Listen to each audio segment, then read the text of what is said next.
প্রশাসনিক সুবিধা, জনগণের যাতায়াতের সুবিধা অসুবিধা ও সামাজিক বন্ধন ইত্যাদি বিষয়ে সমূহ বিবেচনা করে বিগত 1/6/2023 তারিখে পুনরায় হোমনা ও মেঘনা উপজেলার সমন্বয়ে কুমিল্লা 2 সংসদীয় আসন নির্ধারণ করে গেজেট প্রকাশ করে। সর্বশেষ 2024 সালের দ্বাদশ সংসদ নির্বাচনেও বিদ্যমান হোমনা মেঘনা সীমানা অনুযায়ী অনুষ্ঠিত হয়। প্রিয় সাংবাদিক বন্ধুগণ, আপনারা আরো অবগত আছেন যে দাউদকান্দির তুলনায় মেঘনা একটি ছোট উপজেলা হয়।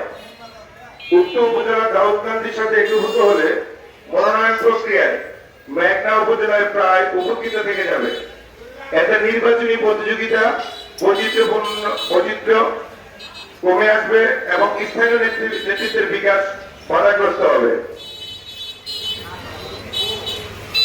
অর্থনৈতিক বরাদ্দ ও উন্নয়ন পরিকল্পনার দিক থেকেও মেঘনার অংশীদারিত্ব কমে যাবে। মেঘনার নদী ভাঙ্গন, শিক্ষা ব্যবস্থা, অবকাঠামো, যোগাযোগ ব্যবস্থার মতো গুরুত্বপূর্ণ ইস্যু গুলো দ্বিতীয় সারিতে ঠেলে দেওয়া হবে। আমরা আরো অবগত আছেন যে মেঘনা উপজেলাটি দাউদকান্দি উপজেলা থেকে সম্পূর্ণ বিচ্ছিন্ন। একটি উপজেলা এবং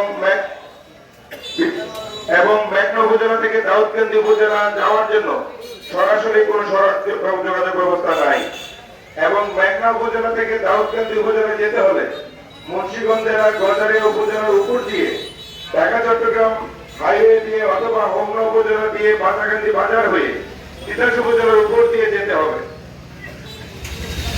উপরন্তু ঢাকা চট্টগ্রাম মহাসড়ক বাটেশ্বর হতে মেঘনা উপজেলা